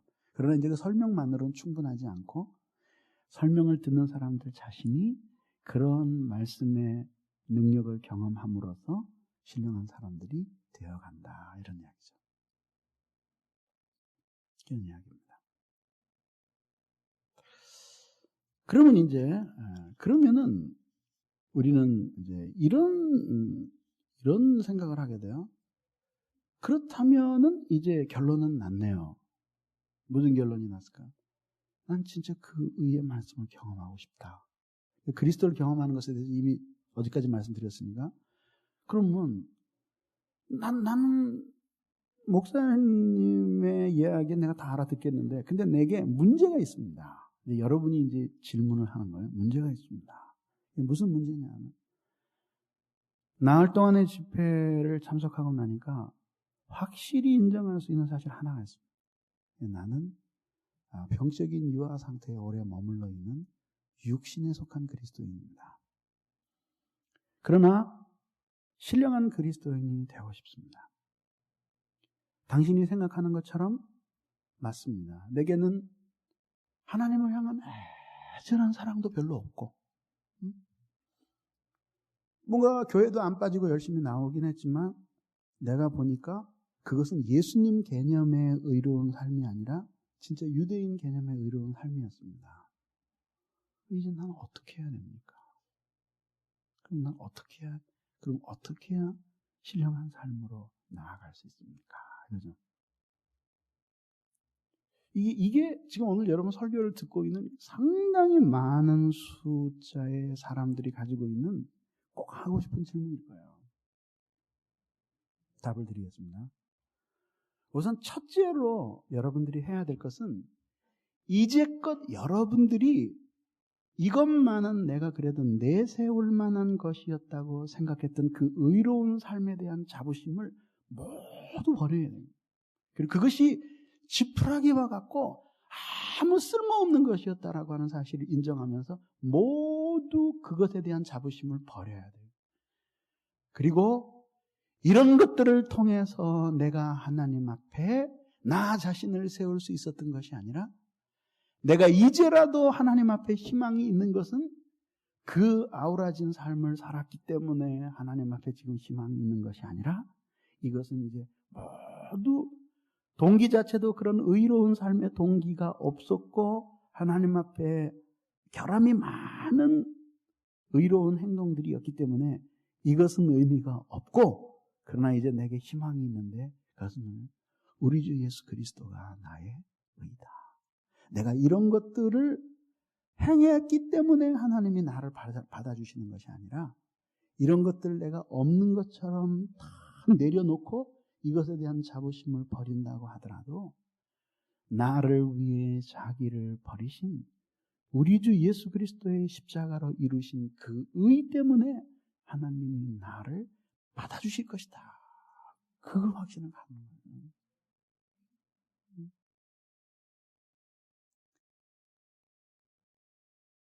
그게 이제 십자가 사랑으로 이어져요.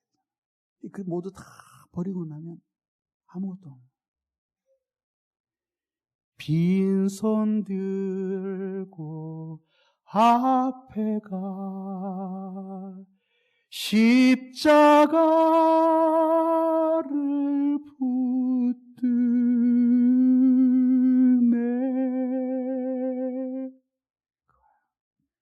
그때 그렇게 그걸 다 내려놓고 그분의 의 밖에는 나를 하나님 앞에 세울 것이 없다 생각될 때 이제 여러분들 속에 십자가가 얼마나 절박한 것인지, 그리고 그것 없이 without the cross, 십자가 없이는 나도 없다 라고 하는 아주 분명한 확신을 갖게 돼요.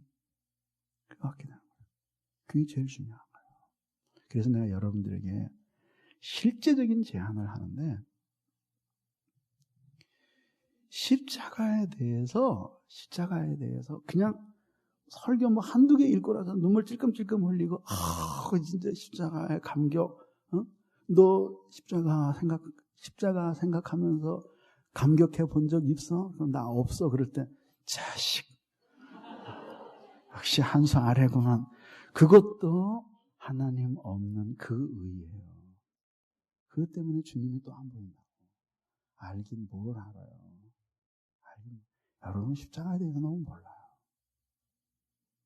제가 설교자로 부름을 받고 한 2년 되었을 텐데, 2년인가 3년 차 되었을 텐데, 그냥 막 가슴에 그 설교할 제목이 마른 거예요.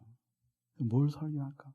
근데 막 가슴에 치밀어 오르는, 차를 타고 막 가는데 예수님이 나를 위해 십자가에 못 박혀 죽으신 걸 생각하니까 막 눈물이 쏟아져가지고 앞이 보이질 않는 거예요.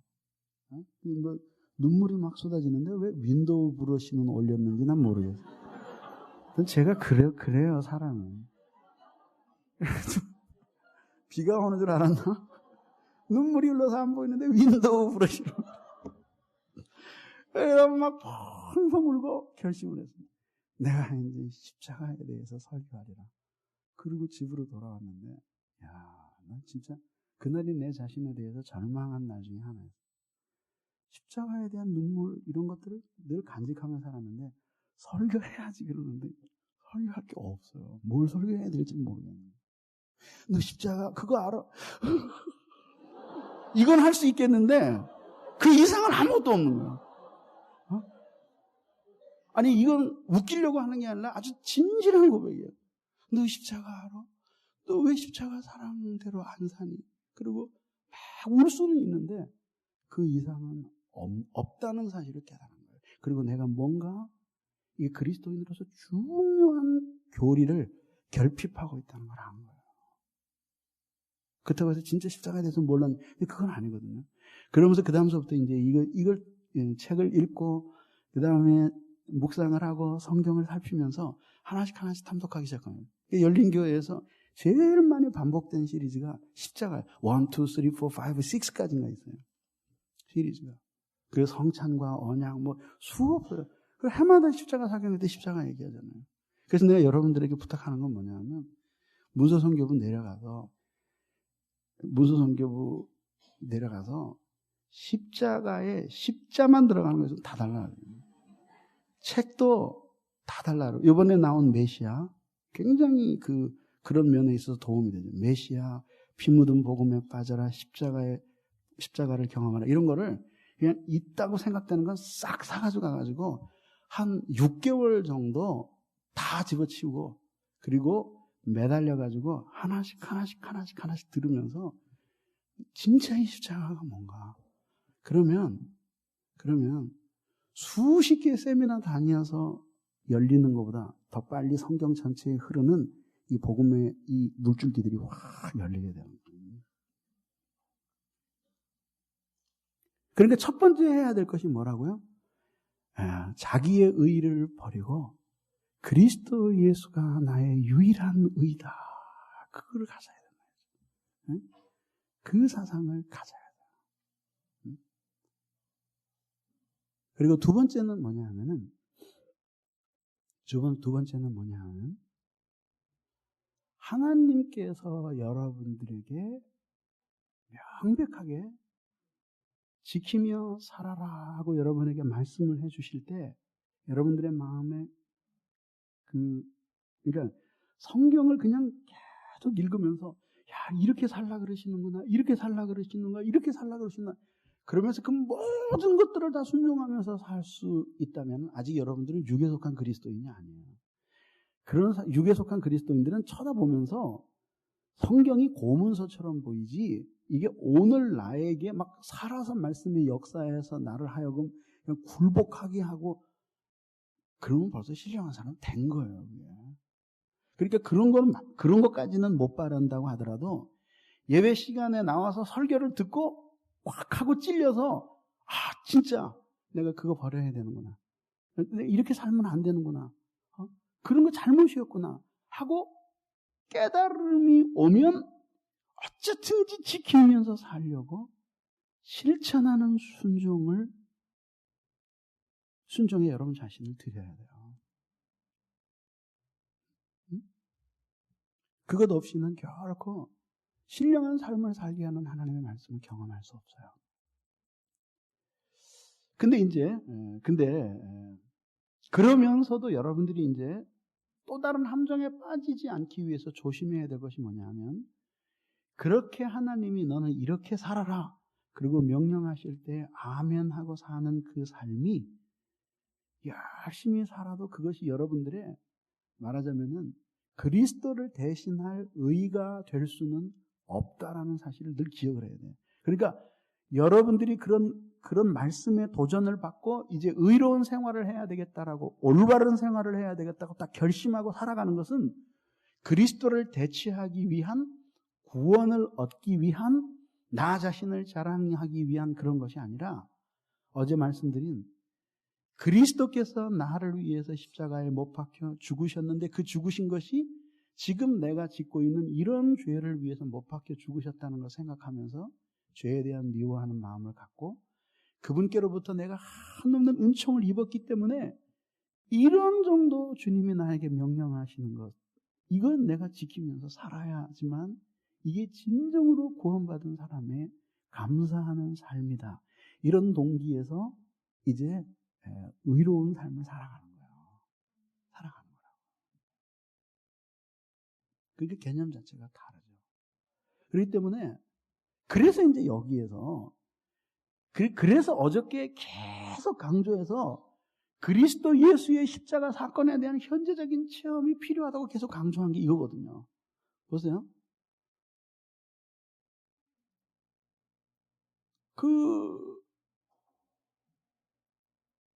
제가 어렸을 때 운동을 참 좋아했는데, 근데 뭐 그 후에 너무 바쁘게 사느라고, 특히 예수님 믿고 나서 운동할 틈이 없어요. 그래서 뭐 하긴 하죠. 부흥 운동도 좀 하고 하는데, 근데 학교에서 애들이 축구를 하는 거예요. 그 교수로 있을 때. 근데 뭐 하는데, 복장이 터지는 거예요. 왜 그렇게 못하는 거예요? 그래서 주책이지. 내려서, 야, 너 나와봐. 제일 못하는 거. 내가 들어갈게. 애들이 막 박수를 치는 거예요. 내가 들어가. 근데 이상한 게 왜 이렇게 마음대로 안 돼요? 애꿎은 신발만 멀리 날려보내고, 내가 뭐만 열심히 하려고 그러면 그 보는 사람들이 뱃살을 잡고 웃는 거예요. 야, 그 옛날에는 맘먹은 대로 됐거든요. 안 되는 거예요. 무슨 얘기냐면, 무엇이 옳은지를 알아도 아는 것만 가지고 그렇게 살 수 있는 것은 아니에요. 물론 이것을 빌미 삼아서 어차피 뭐 힘이 없는데 계기지, 그러면 안 되겠죠. 그러면 이제 육적인 그리스도인에서 더 육적인 그리스도인으로 가죠. 근데 안다고 해서 그렇게 살 수 있는 것은 아니거든요.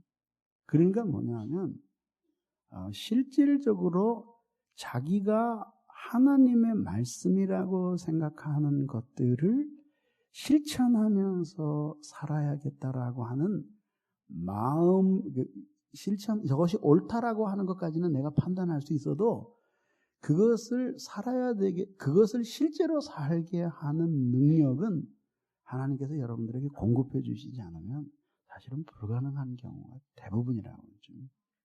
대부분이라고 그러죠.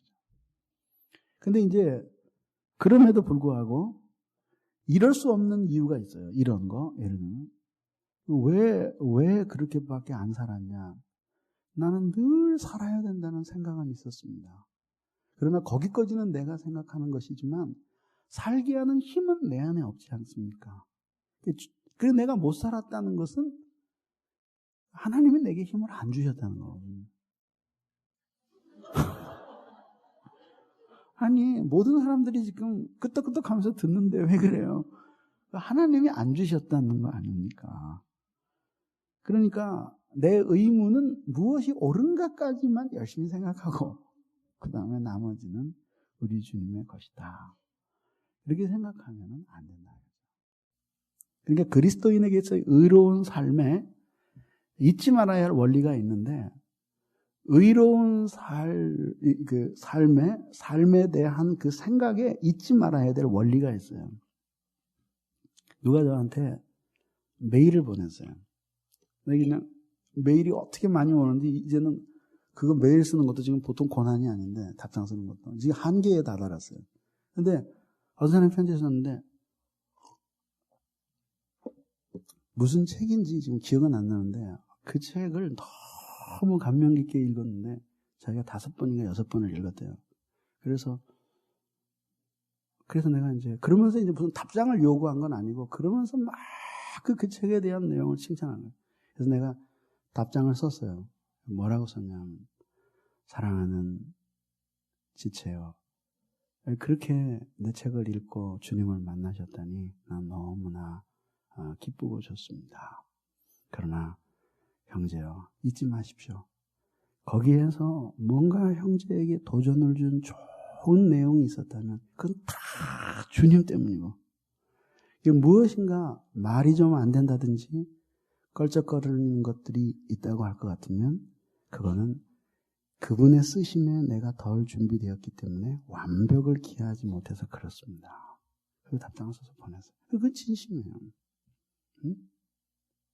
그 의로운 삶에 대해서 이런 생각을 가져야 돼요. 잘 살고 난 다음에는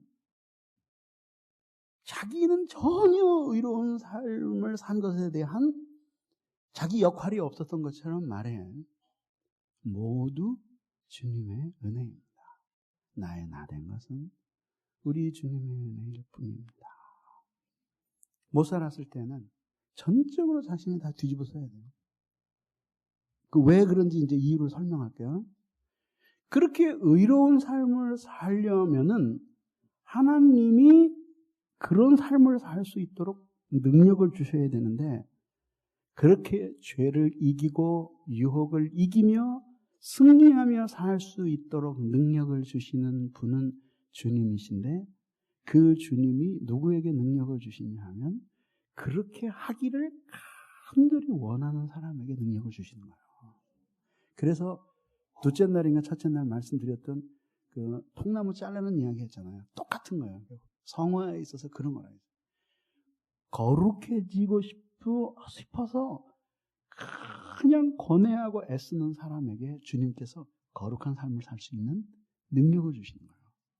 고난을 받으면서 주님을 부인하지 않으려고 애를 쓰는 사람에게 하나님께서 그 자신 속에는 거의 없는 용기와 담대함을 주시는 거예요. 주시는 거예요. 어떻게 하든지 하나님의 말씀을 참되게 전해야지 이렇게 몸부림치는 사람에게 하나님께서 계시를 열어서 보고 깨닫도록 자꾸 주시는 거예요. 그거예요. 근데 이제 세 번째로 말이죠. 그러면은 이제 이해는 간다 얘기죠. 그렇게 하나님의 말씀대로 하나님 앞에 의로운 삶을 살려고 애를 쓰는 사람에게 주님께서 그런 성령의 능력을 주시고 그 능력을 통해서 의로운 삶을 살고 나면 하나님의 강력한 도우심을 경험하면서 내면의 세계 속에 주님을 향한 경외와 사랑이 새롭게 불릴듯 일어나서 신령한 사람이 조금씩 되어간다라고 하는 것은 이제 이해를 하겠다 이거죠. 근데 이제 또 어떤 질문이 나오냐, 이런 질문이 나옵니다. 그러면 도대체 그렇게 살고자 하는 마음을 전혀 안 갖는 사람이 있느냐? 적어도 자기가 의로운 삶을 살아야 되겠다라고 마음을 먹은 사람 중에 그런 마음을 전혀 안 가진 사람이 있을 수 있습니까? 이렇게 물어보면 나는 거의 없다라고 말할 수밖에 없어요. 그러면은 거의 모든 사람이 그런 능력을 받아야 되잖아요. 근데 그렇진 않잖아요. 근데 여기에서 이제 우리들이 생각해야 될 게 뭐냐면 실천하는 삶의 분투를 통해서 그 의로운 삶을 살고자 하는 욕구가 증진되는 거예요. 예를 들면 이런 거예요. 한 사람이 단지 그랬으면 하고 소원한다는 것과 갈망한다라고 하는 것은 같은 거예요, 다른 거예요? 다른 거라고요. 전혀 다른 거예요. 전혀 다른 거예요. 제가 이렇게 뭐를 잘 잊어먹기를 잘하거든요. 뭐 우산은 뭐 늘 그저 사회봉사용으로 갖고 다니는 거고, 그저 누구에게든지 이렇게 갖고 나가면 누구에게든지 이렇게 잘 주고 오는 그런 스타일입니다. 근데 이제 물론 이제 매우 중요한 것들은 늘 챙기기 때문에 안 잊어버려요. 그래서 전 지갑을 한 번도 잊어버린 적이 없어요. 지갑은. 성경은 한두 번 잊어버렸어요. 솔직히 말해서. 근데 어느 날은 막 헌신 예배 한다고 막 여기 오후 예배 마치고 그냥 막 뛰어갔는데 단상에 딱 올라가는데 빈 가방이에요. 김남준 목사님 나오셔서 성경 봉독하고 설교해 주셨습니다. 성경이 있어야지. 그래도 마침 그날 설교할 본문을 외웠거든요. 다 올라가서 눈을 딱 감고 어디 몇 장 몇 절 그렇죠. 이런 사람들이 벌써 이제 은혜 받으려고 그러더라고요. 그래서 성경 안 가져가서 은혜 끼친 날은 그날이 처음이었어요. 근데 어쨌든지 간에 근데 한 번은 말이죠. 그때 미국을 갈라 그랬나 캐나다 갈라 그랬나 어딜 갈라 그랬는데 여권을 잃어버렸어요. 여권이 아니라 그 여권 붙어 있는 뭐라 그래요? 저 수첩 있잖아요. 대한민국이라고 찍힌 여권 그 수첩. 그걸 잊어버렸어요. 근데 어디 가다가 잃어버렸다든지 아니면은 하나도 생각이 안 나면은 찾질 않겠는데 포기하고 잘 두려고 어느 책갈피에 넣어둔 것까지 생각이 나는 거예요. 근데 책이 수천 권인데 그게 어느 책인지를 모르겠는 거야. 그거 어디다가 넣고 꽂아놨는데 3일 동안 아무것도 할 수 없는 거예요. 새벽기도 끝나고 가면은 그거 찾는 거예요. 아침서부터 오후까지. 왜냐하면 이달 말에 가야 되는데 여러분 미국 비자 그거 받는 거 얼마나 까나 서류 이만큼 해가지고 왔어요. 그래가지고 아침 8시부터 가가지고 기다렸다가 인터뷰 해가지고 치사하게 받았단 말이에요. 근데 그걸 다시 해야 될 생각을 하니까 돈이 문제가 아니라 이렇게 바쁘게 사는데 언제 그것도 바보같이 그걸 해갖고 가서 잊어버렸다고 이야기를 하고 또 그 서류를 또 그때는 서류 해놓고 나서 내비뒀으면 되는데 다 버렸거든요, 이제. 근데 그걸 또 다시 다 번역을 해서 그 서류를 또 다 띄어야 돼요. 그러니까, 막 죽겠는 거예요. 3일 동안 밥도 안 먹어. 이게 뭐 검은 색깔만 보면 그게 생각이 나는 거예요. 이것만 보면 그게 생각이 나는 거예요. 그때 내가 생각한 게, 이게 진짜 하나님을 찾는다. 그거구나. 그것만 찾으면 살 것 같아요. 마음속으로 생각을 했어요. 누가 20만 원 줄게 이거 찾아준다 그러면 내가 얼른 주겠어, 20만 원. 네? 어느 교회 와서 설교 한번 해주면 찾아준다 그러면 내가 얼른 가겠더라고. 근데 단순히 바란다는 것과 갈망하는 것은 다른 거예요. 사람이 하나님께 그 하나님의 말씀을 들었을 때 그 말씀대로 의롭게 살면은 좋을 텐데 라고 생각하는 것은 소원이에요. 그거는 정신병자가 아닌 다음에 모든 그리스도인들이 그런 정도의 소원은 가지고 있어요. 그런데 그런 의의 말씀을 경험함으로써 신령해져 가는 사람은 그런 정도의 소원이 아니라 아까 제가 여권 잃어버리고 찾았던 것처럼 갈망을 갖는 거예요. 이제 내가 이 말씀을 준수하며 사는 것에 따라서 내 영혼에 참된 변화가 달렸다라고 생각을 하고 그것을 순종하고 실천하려고 애를 쓰고 그 마음을 간절히 갖는 거예요. 근데 그것도 역시 그 말씀대로 아직 순종하지 않았을 때는 내가 순종하는 것처럼 해야 하고 순종했을 때는 주님이 시켜서 순종한 것처럼 자기가 받아들여야 된다 이거죠. 그게 주님 중심적인 신앙생활이에요. 그렇게 해가지고 간절히 그걸 찾는 거예요. 그러면 이제 여기서 여러분들이 이런 질문을 또 할 수 있죠. 뭐냐면 힘이 없는데 어떡합니까? 이것을 보면서 제가 이 사건을 하나 상기시켜드리고 싶은 거예요. 그게 뭐냐면은 이스라엘 백성들이 이제 가나안을 정탐을 끝내고 그리고 이제 그 가나안으로 들어갈 때 요단강을 건너게 돼 있었어요. 요단강을 건너는데 어깨를 메고 이스라엘 백성들이 하나님이 이미 약속하셨죠. 너희 거기 들어가면 내가 너희를 위해 기적을 행하고 물을 말려서 너희 건너가게 하겠다. 근데 푸른 물이 흐르고 있는데 그 강에 그거 어떻게 발을 들여놔요? 물이 흐르고 있는데. 근데 들여놓으니까 순종하니까 그 다음에 기적이 일어나면서 요단을 말리면서 건너는 거예요. 그 광경, 그 소문을 들은 이스라엘 그 가나안에 살던 백성들이 이스라엘 백성들의 그 소문을 들으면서 간담이 서늘하게 되어지는 역사가 나타난 거예요. 그게 결국은 뭐냐면은 순종하는 믿음이 성령의 역사를 가져오는 거예요. 여러분 사도행전을 천천히 살펴보면은 하나님께서 성령을 그들에게 막 부어주시잖아요. 그죠? 근데 부어주시는데 진짜 그것은 하나님의 주권이기는 하지만은 그러나 하나님이 아무런 원칙도 정하지 않고 막 그냥 아무렇게나 좌충우돌로 성령을 부어주셨느냐 하면은 그것이 아니었다라는 것을 알 수 있어요. 보십시오. 예수님이 떠나가신 후에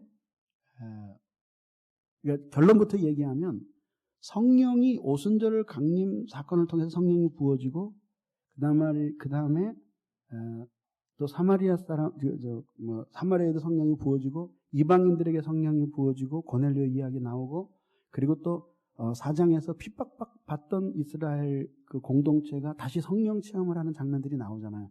근데 그 모든 성령 체험 속에 공통적으로 들어가 있는 요소가 있는데 그게 뭐냐면 기도와 순종이에요. 기도와 순종이에요. 그래서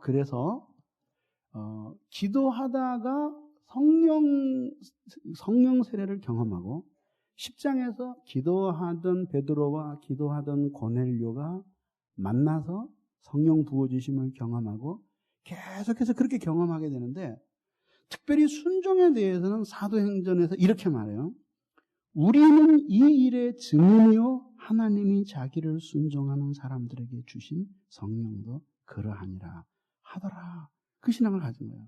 그러니까 베드로와 그 사도들이 성령 부어주신 것에 대한 나름대로 하나님의 그 섭리를 이해하고 있었는데 그것이 뭐냐면 순종하는 사람들에게 하나님께서 그런 성령을 부어주시는 것을 경험한 거예요.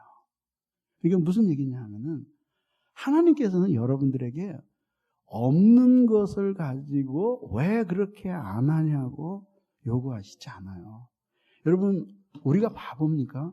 이제 국민학교 3학년짜리 보고 수학 문제 풀으라 그래 놓고 미적분 풀어보라고 갖다 줘 놓고 뒤통수를 때리면서 밥 먹고 그것도 못 푸냐고 그렇게 하지 않는다고. 걔네들은 덧셈 뺄셈 나눗셈만 하는 것만 해도 그거 대단한 거예요. 그 수준에서는. 주지 않은 걸 가지고 요구하지 않는 것은 우리 악한 부모들도 할 줄 아는 건데 하나님께서 여러분들이 가지고 있는 은혜와 능력의 수준, 이 모든 것들을 다 알고 계세요. 근데 문제는 뭐냐면 깨닫지 못한 말씀에 대해서는 아직 어쩔 수 없다고 하더라도 일단 깨달은 것에 대해서 하나님이 감화를 주실 때에는 그것만이라도 순종하면서 살고자 하는, 말하자면 분투하는 마음을 가져야 된다 이거죠. 그때에 하나님께서 성령의 능력을 부어주시는 거예요. 그러면 이제 어떻게 되냐, 이렇게 되는 거예요. 그림이 와서 하나님의 말씀을 주의 깊게 들어요. 왜냐하면 하나님이 말씀을 도구로 해서 우리를 육적인 그리스도인에서 신령한 그리스도인으로 변화시켜 주신다고 했으니까 집중하면서 그 말씀을 듣는 거죠. 그랬더니 하나님께서 아주 깨끗하게 말씀을 전할 수 있게 해주시고 집중해서 그것을 듣게 하셔서 이해를 했는데 성령이 그것을 감동을 시켜주셔서 자신의 마음속에 그것이 차가운 강의로 다가온 게 아니라 큰 감동을 주고 찔림을 준 거예요. 아, 그랬구나. 하나님의 말씀은 나에게 이걸 요구했는데 내가 이렇게 살았구나. 그리고 큰 찔림을 받으면서 회개와 믿음을 함께 갖는 그런 반응을 보여요. 그리고 이제 그것이 그 순간이 지나고 나는데 이게 남았잖아요. 그럼 뭐냐면 이제 그 감동을 가지고 내가 이제 사는 거예요. 근데 이제 막막한 거예요. 왜? 여태까지는 내가 신앙생활의 전부가 그냥 교회에 가가지고 그냥 졸다가 오고 이름이나 올려놓고 그러는 것이 내 신앙생활의 전부 다였는데 내가 감동은 아까 받았지만, 그래서 찔림은 받았지만, 그래서 은혜는 받았고 기쁨도 있었지만 내가 여태까지 지켜본 적이 없는 이 말씀 내가 어떻게 살겠느냐? 성충이는 솔잎을 먹고 살아야지. 그러면 안 된다 이거죠. 어떻게 되냐면 주님이 나에게 이렇게 깊이 깨닫게 해주셨으니까 내가 이것을 순종하면서 행하려고 하면 하나님이 나에게 능력을 주실 것이다. 그게 믿음이에요. 이제. 그래서 거기에 이제 믿음이 필요한 거예요. 의로운 삶을 위해서는. 그리고 그것을 실천하면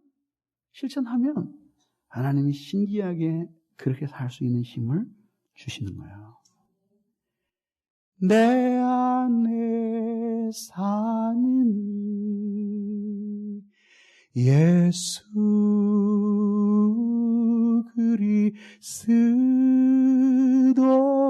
그리스도니 나의 죽음도 유익함이라.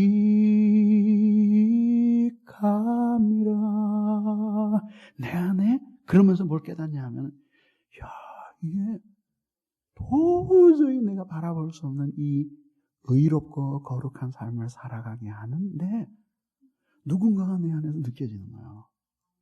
그분이 살게 하시는 거예요. 살게 하시는 거예요. 여자들이 아이를 낳을 때 그 아이가 어떻게 몸에서 빠져나오겠어요? 그죠? 근데 경험담을 들어보면은 아이가 나올 때쯤 되면은 자기 의사와는 상관없이 복부에 강력한 힘이 들어가는 거예요. 확 이렇게 말하자면 반사적으로 힘이 들어가는 거예요. 그러면 아이가 나오는 거예요. 마찬가지로 나는 도저히 살 수 없는데 내 안에 누가 살아계신 것이 육적인 그리스도인의 치하에서 육적인 그리스도인의 시절에는 전혀 느낄 수 없었는데, 근데 내 안에 누군가 살아계셔. 그래서 내가 살 수 없는 삶을 끊임없이 살 수 있도록 도와주시고, 그리고 내 안에서 기뻐하시고 내 안에서 슬퍼하시고 마음 아파하시고 우리를 위로하시고 우리를 포근히 감싸시는, 그게 느껴지는 거예요. 그 육적인 그리스도인이 있을 때는 많은 사람들이 내 안에 그리스도께서 사십니다. 내 안에 주님, 내 안에 계시고 내 안에 계시고, 그게 도대체 뭔가 그랬는데 그걸 이제 경험하게 되는 거예요. 그게 이제 신령한 세계 속으로 들어가는 거예요. 그렇게 하면서 매일 의로운 삶을 살아가는 거예요. 그러면서 그렇게 하나님 앞에 살 수 없는데 살아요. 그러니까 어때요? 분투하게 되는 거죠. 도저히 살 수 없는데 살아야 마음 턱 놓고 머리만 들면 성령이 도와주시겠지. 그게 아니라 마치 내가 살아야 되는 것처럼 분투하는 거예요. 그러니까 어떻게 돼요? 살고 싶어요. 그리고 그렇게 살 수 있도록 도와주세요. 근데 나는 할 수 없어요, 주님. 주님이 나를 도와주시옵소서. 내가 순종합니다마는 그러나 이 순종을 완전히 성취할 수 있게 하시는 이는 내가 아니라 주님이십니다. 그러면서 분투하면서 사는 거예요. 혼자 버려진 것 같지만은 그러나 사실은 그렇게 분투하는 삶을 살 때 하나님께서 성령을 보내셔서 우리를 도와주시는 거예요. 감화를 주시는 거예요. 능력 있게 하시는 거예요. 그래서 우리로 하여금 막 살아가게 만드는 거예요. 여러분 핍박받아 본 적 있어요? 핍박받는 사람들이 계속 핍박만 받으면 못 견디거든요. 근데 박해받을 때는 신기하게 박해받고 나서 하나님 앞에 와서 간절히 기도하면 박해받을 때 마음 아팠던 것보다 더 큰 위로를 하나님이 주셔요. 그러니까 내일도 또 욕먹으면서 가서 전도하고 그리고 복음 전하는 거예요. 철판 깔아서 그런 게 아니라 내 안에 계신 주님의 넘치는 위로가 그것들을 가능하게 하는 거란 말이죠. 그런 삶을 매일매일 분투하면서 살아가면서 그 하나님을 전심으로 추구하는 마음이 되는 거예요. 그러니까 순종하려는 실천적인 삶이 없이는 하나님을 추구할 수가 없어요. 그렇게 머릿속에서 상상으로 되는 것이 아니에요. 전 삶을 동반한 총체적으로 인격적인 접근을 통해서 그것이 가능해지는 거예요. 그러면서 신령한 사람이 되어가는 거예요. 그러면서 말씀 속에 위로를 경험해요. 말씀 속에 용기를 경험해요. 말씀 속에 위대함을 경험해요. 그리고 죽었던 영혼을 살리는 말씀의 영적인 위력을 경험해요. 그러면서 신령한 사람으로 점차 전진되어 가는 거예요.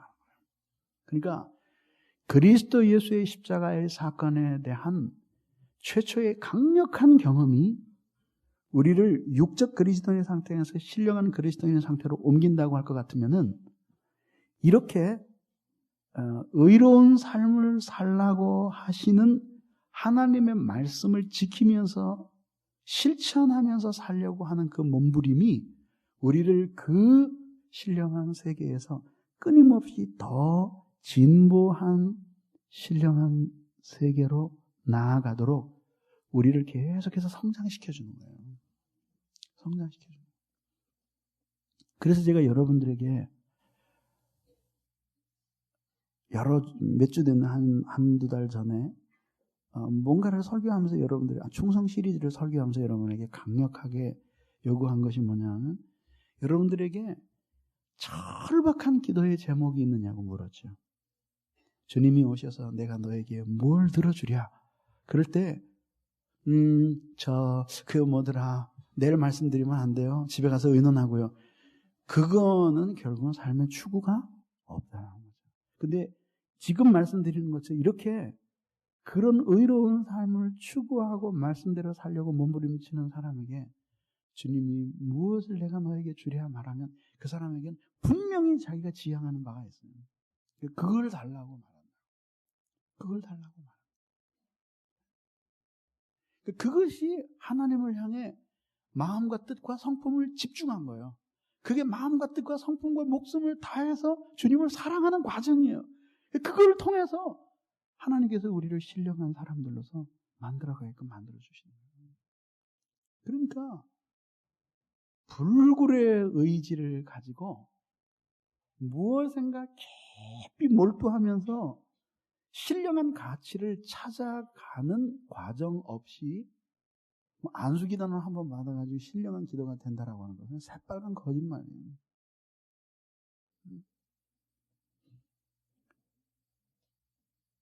성화의 그 몸부림을 통해서 우리들의 그 신령함도 성숙되어 가는 거예요. 그때 그런 순종과 실천을 경험하고 날 때 영적인 변화를 경험하게 되는데 그때의 그 변화가 자신의 노력을 통해 얻어진 것이 아니라 자신을 이리 오라고 부르고 있는 그 하나님의 말씀이 자신에게 능력으로 다가오는 경험을 통해서 그 말씀이 살아있다는 사실을 경험하는 거예요. 그러한 광대한 체험 속에서 쏟아져 나온 시가 시편 119편이에요. 시편 119편이에요. 신령한 사람이 그러니까 결국은 성경적인 신령함이라고 하는 것이 삶과 동떨어져 있는 것이 아니에요. 그건 다 가짜예요. 다 가짜라고. 자기가 실제적으로 하나님 앞에 거룩하게 순종하면서 주를 위해서 살아가는 이 신실한 삶과 결별한 영적인 체험, 그리고 신비한 경험, 그건 모두 다 신비주의지 정상적이고 건강한 신앙이 아니에요. 그래서 그런 신실하고 의로운 삶, 분투하면서 투쟁하며 살아가는 그 지상의 생애와 신령한 이 경험이 이게 하나가 되어서 이게 하나가 되어서 우리의 삶을 이렇게 치닫는 거예요. 이게 신앙생활이라고.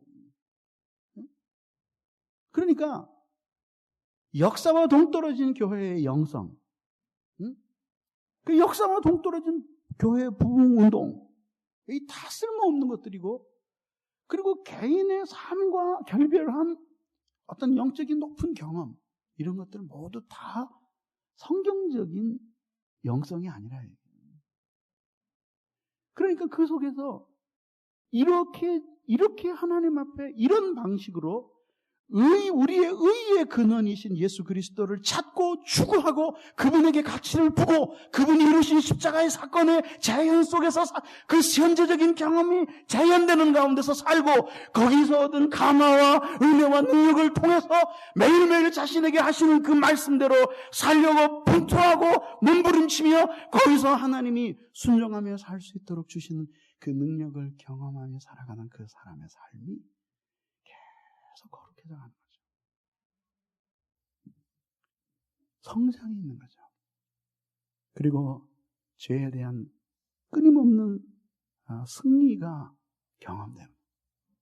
하나님이 그렇게 살아가는 사람을 보시니까 깊이 그가 사랑스러워진 여호와는 당신의 친밀하심을 자기를 경외하는 사람들에게 보여주시고 그들과 더 풍부한 교제를 나누시죠. 더 신령한 세계에 대한 사모함이 생겨나는 거예요. 그래서 말씀을 듣는 수준이 계속 높아져가는 거예요. 그러면서 뻗어나가는 거예요. 사랑하는 여러분, 이제 말씀을 마쳤습니다. 저는 힘을 다해서 히브리서 5장 13절이 가지고 있는 의미를 여러분에게 증거했습니다. 그러나 이제 여러분들이 이 말씀을 받아들이고 사느냐 살지 않느냐는 저의 몫이 아니라 여러분의 몫입니다. 어떻게 하시는? 이번에도 또 참 좋았어 흘려보내고 말 것입니까? 아니면 여기서 무엇인가 주옥 같은 교훈들을 찾아내고 이제는 그 말씀을 지키면서 살려고 자기 자신을 헌신하는 실천적인 순종의 삶을 통해서 그리스도를 경험하고 병든 육신의 그리스도인의 상태에서 벗어나서 신령한 그리스도인의 상태로 가시렵니까? 사경에는 끝났지만 이제 삶으로 하는 여러분의 개인적인 사경에는 오늘부터 시작인 것입니다. 기도하겠습니다. 이 시간에 우리 같이 기도하시겠습니다. 기도할 때 하나님 저희에게 이번 사경회 때 들은 말씀을 가슴에 새기게 해주시고 그 말씀대로 붙들고 살 수 있도록 이제 이 삶의 사경에 승리를 주시옵소서. 우리 같이 간절히 기도하고 사랑하는 여러분, 내게 주님의 이름으로 권면합니다. 이제는 변화받아야 될 때입니다. 병든 육신의 유아의 상태에 머물러 있는 육신적인 그리스도인의 삶이 얼마나 비참한지는 이제까지 경험한 것으로 충분합니다. 이제 더 이상 실험해 볼 필요가 없습니다. 신령한 세계로 들어가도록 도와달라고 간절히 기도하는 여러분 되시기 바랍니다. 우리 같이 기도하겠습니다. 전능하시고 자비하신 하나님, 오늘 이 시간에도 간구합니다. 부족한 저희들 주님께서 사랑해 주시고 오늘 이 시간에도 간구하고 기도하게 해주시니 감사합니다. 신실하신 주님, 오늘 이 시간에도 간구하고 기도합니다. 주여, 오늘 이 시간에도 저희들이 신령한 그리스도인으로 다시 태어나기 위해서 아버지께로 가까이 다가가는 종들이 되도록 역사해 주시옵소서. 주님이 우리에게 말씀하셨으니 이제 저희들이 분투하면 그러한 신령한 은혜의 세계 속에 들어가는 저희들 되도록 하나님이 역사해 주시고 붙잡아 주시기를 간절히 빌고 원하옵나이다. 전능하신 아버지 하나님, 오늘 이 시간에도 간구하고 기도하옵니다. 주여 도와주시고 붙들어 주시기를 간절히 빌고 원하옵나이다.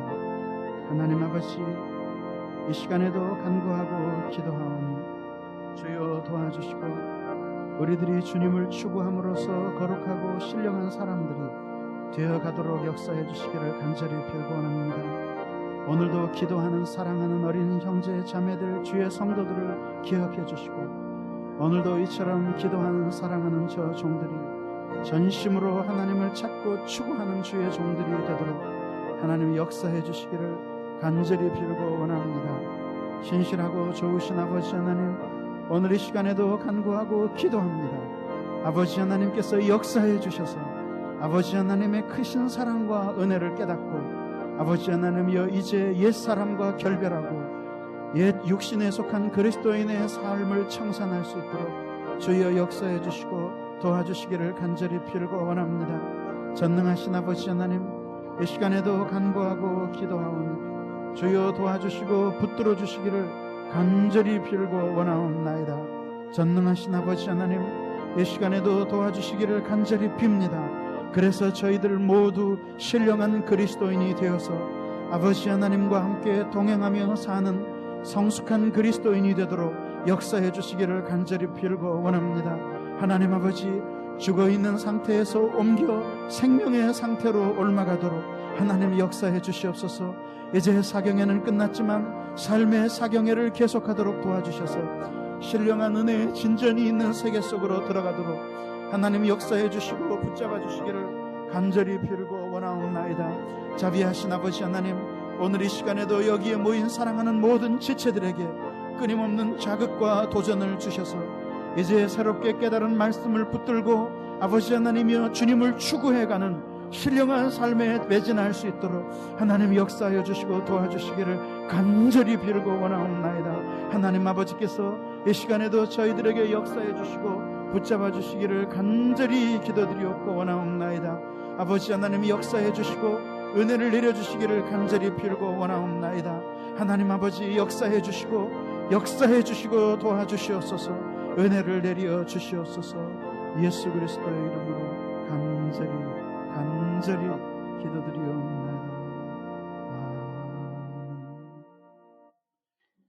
지금은 우리 주 예수 그리스도의 은혜와 하나님 아버지의 크고 무한한 사랑과 성령 하나님의 교통하심이 이 새 말씀 사경에서 진리와 성령으로 힘을 얻고 이대로 살고 싶어하는 마음 착한 주의 자녀들 위해 이제로부터 영원히 함께 있어지다. 아멘.